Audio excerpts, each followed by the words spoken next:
வணக்கம். DSGS private limited companies discussion, psychology department discussion, all department conference meeting, doctor class discussion, question answers discussion. Okay, information. அதாவது காலையிலேயே தகவல் சொல்லியிருப்பேன், ஆனாலும் ஒரு வேலை அப்படின்றனால தோதாகலை. அதனால் இப்போ தகவல் சொல்கிறேன்.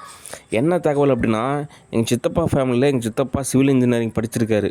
சோனா காலேஜில் தான் படித்தார். அப்போ அவருக்கு செலவானது 5 லட்ச ரூபா. எங்கள் தாத்தா மேஸ்திரி, படிப்பறிவு கிடையாது. எங்கள் பாட்டியும் படிப்பறிவு கிடையாது.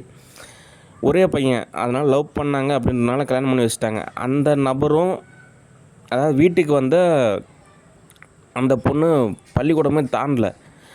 சரி, இப்போ என்ன நிலவரம் நடந்துச்சு அப்படின்னா, வீட்டுக்கு வந்து அந்த நபர் தன்னை தக்க வச்சுக்கணும் அப்படின்றதுக்காக தன்னுடைய ஆத்ம நிலையும் உடல்நிலையும் ஏதோ வகையில் ஒரு வைப்ரேட்டாக ஏற்படுத்தவும், எங்கள் தாத்தா இன்னும் வெறியாகி அங்கே போய் சம்பாதிக்க இங்கே போய் சம்பாதிக்கிறேன்னு சொல்லிட்டு கடைசியில் சாப்பாடு கூட இல்லாமல் வெறும் டீயே வெத்தலை பாக்கு மட்டும் சாப்பிட்டு நிறைய இடத்துல பொல்லாப்பு ஏற்படுத்திக்கிட்டு கடைசியில் போய் சேர்ந்துட்டா. அப்படி ஓரளவு சொத்து சேர்த்து வச்சுட்டு.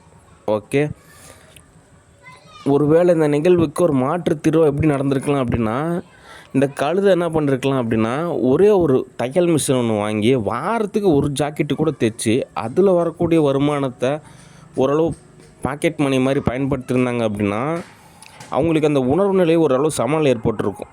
பொருளாதார நிலையிலும் ஒரு சமநிலை ஏற்பட்டிருக்கும். எவ்வளோ தான் காசு இருந்தாலுமே தன்னோட சொந்த உழைப்பில் ஒரு தொகையை சம்பாதிக்கிறப்போ அந்த ஆத்மாவானது ஒரு சமநிலை ஏற்பட்டிருக்கும். ஓகே, இவங்க அதை செய்யலை. ஏதோ பல லட்சம் கோடிக்கு அதிபதி மாதிரியும் உலகத்திலே பேரழகி மாதிரியும் ஏதோ கற்பனையில் நினச்சிக்கிட்டு அங்கே வந்து வைப்ரேட் ஏற்படுத்தவும் ஒரு இஷ்யூ ஏற்பட்டுருச்சு.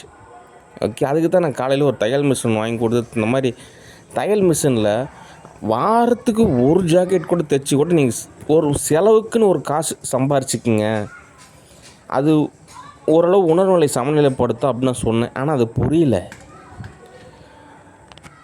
சரி, அதனால என்னங்க டைரக்டர் சார் ஏறது அப்படின்னா, அது அப்படியே ஒரு டூப்ளிகேஷன் காப்பி மாதிரி எங்கள் ஃபேமிலியில் ஒரு இஷ்யூவாக இருக்குது.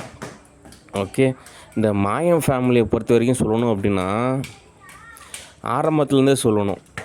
ஓகே, இந்த விஜயகுமார் அவங்க அப்பார் வந்து பார்த்திங்கன்னா 2 பொண்டாட்டிக்காரரு. ஆனால் விஜயகுமார் அப்படி கிடையாது. ரொம்ப ஒரு பரிதாபமான நிலை. சரியான சோறு கிடையாது, சரியான துணிமணி கிடையாது, சரியான இடம் கிடையாது, சரியான வாழ்வியலே கிடையாது.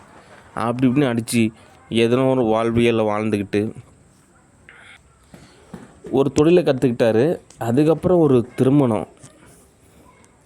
அந்த திருமண வாழ்வியல் எப்படி இருந்துச்சு அப்படின்னா, இந்த மெட்டுவலி சீரியலில் இந்த மாணிக்கம் சரோ, அதுக்கப்புறம் அந்த மாமியார் இருக்கும்ல, அதே மாதிரி கேரக்டர் மாதிரி தான். ஊரு போட்ட சித்திரவதை, கொஞ்சம் நஞ்ச சித்திரவதை இல்லை. மாமியார் மருமகளை ஊரு போட்ட சித்திரவதை. அதுக்கப்புறம் தனி கொடுத்துனும் போய் தனி கொடுத்துலையும் சித்திரவதை, பாத்ரூம் சித்திரவதை, சோறு சித்திரவதை, சச்சரவு சித்திரவதை. சொல்லப்போனால் ஒவ்வொரு நாளுமே சித்திரவதை தான். அவ்வளோ சித்திரவதைக்கு அப்புறமும்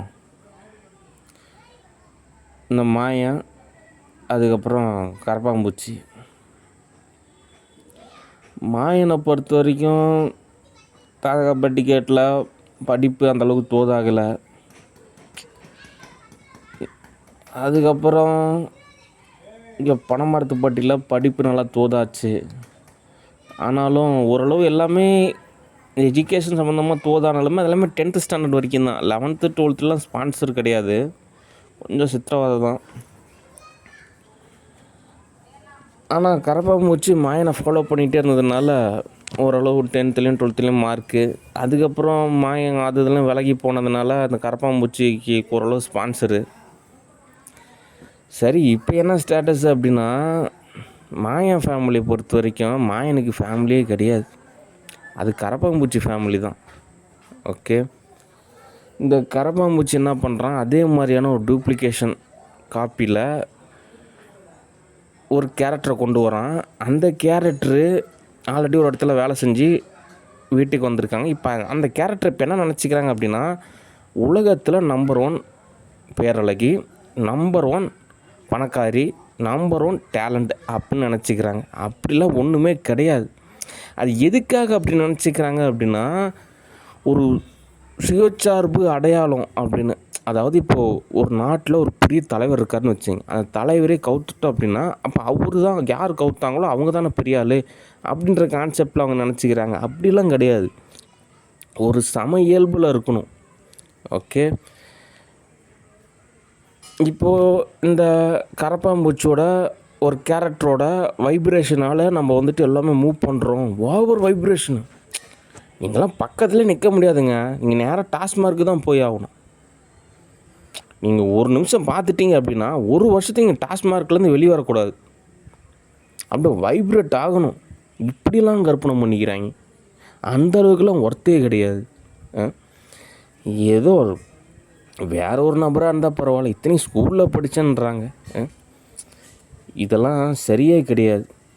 இந்த மாதிரி நிகழ்வுக்கெல்லாம் எப்படியும் ஓசிஸ் ஒரு திங்கரன்ற ஒரு கான்செப்டில் அந்த கேரக்டர் இருக்கிறப்போ ஏதாவது ஒரு ப்ரோக்ராம் லாங்குவேஜ் கற்றுக்கிட்டு ஒரு லேப்டாப் ஒன்று வாங்கிட்டு அதில் ஓரளவு ஏர்ன் பண்ணலாம். ஒரு நாளைக்கு 10 ரூபா சம்பாரிச்சா கூட போதும்.